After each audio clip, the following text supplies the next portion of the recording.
Well, hello everyone. Thank you so very much for joining me today.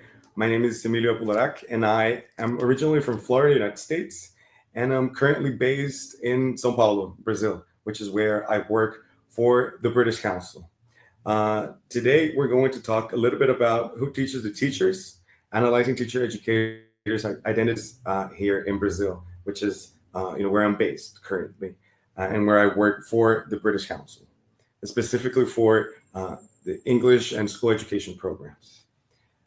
So for the purpose of this particular presentation, when we talk about English language teacher educators, we're going to make a very clear distinction between the in-service teacher educators versus the pre-service teacher educators. Okay, so here you're going to see, for example, the picture on top. You are going to see an in-service teacher educator. What does that mean? This teacher is already working as a teacher or as a teacher educator. He's already, teaching classes. He has a teaching license. Where at the bottom picture, you're going to see a collegiate setting, university setting. These are teachers in training, so we call them pre-service. They are being trained to eventually become teachers in service. Okay, so we are going to talk about today only about in-service teacher educators. Okay, so the British Council's work in Brazil. What have we been doing here for the last 3 years? So throughout 2022, 2023, and actually 2024 as well, the British Council engaged with 74 teacher educators across Brazil. How did we do that? You may ask. So you're going to see on the right side of your screen, the teacher educator framework that we use at the British Council. This includes 11 general, 11 universal skills that any given teacher educator is going to need in order to perform their job.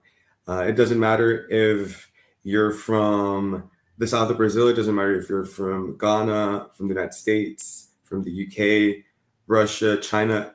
These 11 universal skills are, applicable to any given context.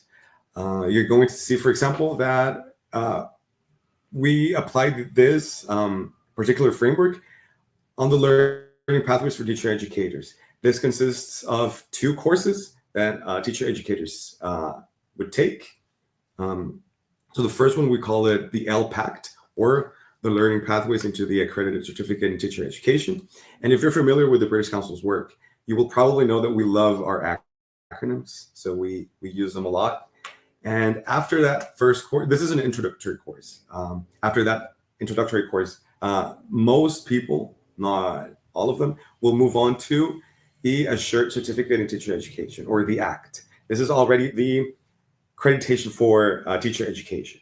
Okay, so we work with 74 teacher educators, or people who have the profile to become eventually teacher educators from across Brazil. And in January 2024 and February as well, we conducted a series of interviews with them to see, how they were doing, how their careers had changed in a way. So yeah, we interview them personally. If you want to know a little bit more about these programs, about the courses that I talked about, you can check this link right here. And it's available 24/7, of course. So we wanted to understand who these teacher educators were as individuals. We didn't want to understand, where they were from, their profiles, where they work. We wanted to understand who they were as individuals. So we wanted to understand what motivated them, what made them make this transition from being teachers to becoming in-service teacher educators. Is continuous professional development mandatory in their contexts? We understand that most of the times in Brazil, it's not. I would love to hear from you guys if in your contexts, is continuous professional development for teachers mandatory? Most of the time in Brazil, like I said, it's not. So we wanted to understand what made them become teacher educators. So according to Professor Borg, the area of teacher education in language is relatively new. So I agree with him. It's really hard to find literature on this particular subject. So yeah, it's very limited. Most of the time, you're going to see that literature talks about uh, what skills they need, what implies being a teacher educator, and it doesn't talk very much about an identity creation or an identity construction for a teacher educator. So here's a very general map where our teacher educators are located currently. They represent all 5 regions in Brazil: North, the South, the Midwest, the Southeast, and the Northeast.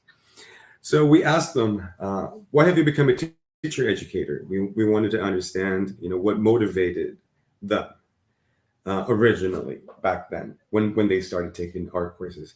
So you're going to see the bigger the circle, the bigger the bubble, the more common, the more often we received these answers. So what called our attention first is, the most common answer is, I really enjoy helping fellow teachers thrive, or I really enjoy helping out my colleagues, my fellow teachers. This is a very pleasant surprise for us. What motivated them is to just help out, help their communities, help their fellow teachers, help them thrive. So this is, a very pleasant surprise for us. The second most common question answer that we received to this question was, I wanted a professional upgrade. If you ask me, I think that's a very, very, very valid motivation to have. So yeah, that's the second most common answer that we received. Also, I was looking for a salary increase. Again, very, very valid as well. Most people would assume that, yes, a teacher educator would probably make more money than a classroom teacher, for example. Other people said, I don't want to be promoted to an admin post. Yeah, that resonates a lot. Maybe not all teachers want to, be promoted to a supervision post or an admin post or a principal post, headmaster, for example. Not as just these admin posts. Maybe they're not for everybody, and maybe some people do enjoy teaching. I was exhausted of teaching classes. That was a very common answer that we got as well. Now, I remember at the top of my head a particular case from a teacher in the southeast of Brazil. He said he was teaching 35 to 40 classes a week, and that it was too much, so that he wanted to, maybe teach less classes and have more sessions of workshops and trainings with teacher educators, for example. Some other people also said, I want to be the educator I didn't have earlier on. We can understand this answer in a few manners, I believe. Maybe they didn't have a role model, a teacher educator role model when they started their career, or maybe they didn't have a good one, probably. So yeah, we can understand this answer in various ways. So what are we talking about now? We are proposing a new approach of understanding teacher education identity more than the needs that they have, their pedagogical needs, for example. I think that's covered at least by the British Council in the framework that we talked about. So what's next? Understanding their identity. So we are leaning towards the understanding of power relations in schools, in their context, to see how they interact with fellow teachers, how they interact with supervisors and headmasters and principals, and to understand how the constitution of their new identities begin, how this is a social how an identity is a social construct, and of course their context has a very relevant aspect in how they see themselves as teacher educators. So there are more aspects that involve the constitution of teacher educator as a subject. So like I said at the beginning, we're not looking at profiles. We're not looking at, where necessarily when they became teacher educators, how. We're looking at, individuals, subjects, and the struggle to claim their new identities as teacher educators. So who can be considered a teacher educator and why? That was a first big question that we had. This doesn't mean, for example, for most people, having a certificate, a diploma stating that they became teacher educators doesn't necessarily mean that they will be recognized as such. So for example, Professor Murray says, teacher educators constitute a diverse professional group with distinctive knowledge bases, pedagogical expertise, engagement in scholarship, and or research. So yes, it may not seem like it's a very different career, a very different professional profile compared to teachers, but it is. They are very different professions. So we understood and we saw that teacher educators experience tensions and stress at 3 different levels. First, interpersonal level, a stress of themselves with themselves, and interpersonal stress as well, themselves with other colleagues as well, and the institutional stress, them with schools, them with their home schools. After they've gone through these 3 different levels, they eventually are able to claim a teacher educator identity. So first off, interpersonal stress. Through the ways that they become teacher educators, the role that they enact, and the work that they do may contextually vary. Their professional identity development is laden with challenges, especially during their professional transition from teacher to teacher educator. This is from Professor Berkusen, Professors Murray and Mayo. Professor Berkusen is probably the most renowned researcher at the moment on teacher education identity. He's based in New Zealand, if you're interested. So what interpersonal stress, what is this? What does that mean for our teacher educators here in Brazil? They were asking themselves, is my English not good enough? Is my English all right? Is it, does that matter? We believe it doesn't. It doesn't matter if your English is perfect. If it's not, that doesn't have to do with your skills as a teacher educator. It's not. It doesn't. It may seem strange to some, but for example, what we've told our teacher educators in Brazil is it's okay to use Portuguese in your workshops, in your training sessions. It's all right. If it's going to make your life easier, if it's going to make your audience's life easier, then go ahead and use it. Why not? We have a very, multilingual approach here at the British Council. It's all right to use your native language in the English classroom. It's fine. It's okay. The next stress that we saw, will I be able to transition back if I don't like being a teacher educator? Our answer was yes. I think that's very possible. If teacher education is not for you, then that's all right. You can transition back to being a teacher, a classroom teacher. The next stress, will I be paid extra for this job? We said, we don't know. The answer is not sure. That depends on your contexts, but that's a very valid concern, a very valid stress to have. I don't necessarily have an academic profile. That's fine. It's not expected of teacher educators to conduct academic research. Sometimes a simple Google search is going to help out most teachers. So if you have basic, research skills on the internet, then that's all you need. You don't have to have an academic, scholastic profile. I'm not entirely sure if I want to stop teaching classes altogether. That's, again, very valid concern to have. You don't have to if you don't want to. You can still teach classes and teach teachers. That's something that you can handle. You can manage. From my experience, I would say that 99% of the teacher educators that I've met here in Brazil, they do both. They teach classes and they teach workshops and training sessions. So you can do both. Now, for the interpersonal stress side of things, Our participants either moved to a teacher-educator position within the same institution, and they were expected to enact both roles simultaneously, or they moved to a teacher education role exclusively within those institutions, okay, where they're working. They experienced or became anxious to experience interpersonal tensions because of the change of the dynamics between them and fellow teachers. Okay, so yes, this is where we see the power relations being changed a little bit. So we saw some of their questions or some of their concerns.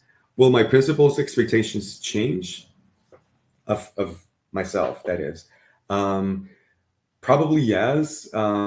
If a headmaster, if a principal, if a supervisor becomes aware that you've, as a teacher, been certified as a teacher educator, then yeah, probably their expectations of you will change. They will probably expect you to conduct training sessions if you didn't move to a teacher educator official post. So yes, yeah, expectations will change, and that's a very valid concern to have again. Do I want to become an academic reference among my colleagues? Again, this connects to the previous one. It's okay. You don't have to become, a PhD researcher. It doesn't have to come to that. But it's a very valid concern to have. Will I be treated differently throughout this transition by colleagues and supervisors? Yes, I would say most of the times, yes, you will be treated differently. Again, this connects with people's expectations of you. Now that you have an international certification, yeah, probably people will see you differently. Some of my colleagues don't need any help. They're already great at their jobs. If I can be completely honest, from my experience, from my brief experience, I would say that those teachers that are most experienced, they still need continuous professional development. They still need to be refreshed of techniques and pedagogical skills and technological tools that they can use within their classroom. So yes, everybody, even if they're very experienced, all teachers will still need some sort of continuous professional development, and that's what we defend here at the British Council. Now, for the institutional stress, those who have official posts as teacher educators here in Brazil. So we saw that participants, especially those with discourse identities, experienced institutional tensions. So despite being recognized officially as teacher educators in different contexts, they were not immediately able to use these identities within their institutions, within their home schools. So for example, we saw many cases of teachers being able to work at private schools, maybe as teacher educators, or they were, handling their own private agendas to deliver workshops or deliver trainings privately, but yeah, not at their home institutions. So, this created a very big institutional tension. Why am I being recognized outside when, the school where I've taught for 7, 10, 12, 15 years does not recognize this identity? So that was, very, very, very delicate for them, very important. Of course, they want to be recognized by their bosses, by their communities as teacher educators, and not just external institutions. So those who act as teacher educators, and maybe they don't have an official teacher education post, they saw that, for example, for the Brazilian context, and I would love to hear from you guys if it's similar or if it's different in your contexts. Public school teachers, they are public servants, and the government expects them to work for the government and the government only. So they're not supposed to have, other jobs or to take on any freelance opportunities because the government expects them to be public servants only. So that's another institutional factor that was very relevant for most of our participants as they came from public schools. It's really difficult for them to take on freelance opportunities or other jobs at other institutions. So that's another very relevant factor to consider. So finally, we asked them, how have you guys dealt with such tensions? I can tell you their names, but I can tell you where they're from approximately. Some Miss A from the South, she said, you're always in the spotlight. You should be confident and show that you know what you're doing. I think this resonates with many novice teacher educators. You have to be confident. You have to stand up and say, I know I'm a teacher just like you guys, but this is what I can share with you guys. Mr. B from the Southeast, he said, there will always be challenges with people with different teaching styles. Some can be very sensitive, some can be very defensive. The key is not to break any hearts. That's my motto. Having a good sense of humor, being approachable, and being able to listen to people. You should always be able to listen to people. Yeah, very relevant. I don't always know what my teacher students are expecting from me and from my trainings. I take it a step at a time. Miss J from the Northeast. Mrs. J from the North, she said, it seems like it doesn't matter how good of a trainer I might become. My school won't recognize the job that I do. Good thing my colleagues appreciate what we've done together. Yeah, this is a very institutional stress. Her school is not recognizing her job, but her colleagues are. So at least, she went through the interpersonal stage already. Mrs. F from the Southeast. I've been able to land a freelance job at private schools and language academies. I wish I had the chance to do the same at my school again. I was terrified of training a group of older teachers. Some of them have been teaching longer than I've been alive for. Mrs. T from the Southeast. Very valid concern to have as well. So wrapping it up, in-service teacher educators in public school systems in Brazil face a series of tribulations that pre-service ones maybe don't, or they haven't as of yet. Their journey to identity recognition occurs, like we said, on 3 different levels. First, the intrapersonal level, then the interpersonal level, and afterwards, the institutional level. Most importantly, professional development is not enough. Novice English teacher educators need post-training support. So it's great that they're taking on continuous professional development courses, but they will need post-training support as well. Thank you so much for your time and your attention. This is my email if you want to get in touch with me, and I'll be happy to take on any comments and or questions if you have any. Thank you so very much.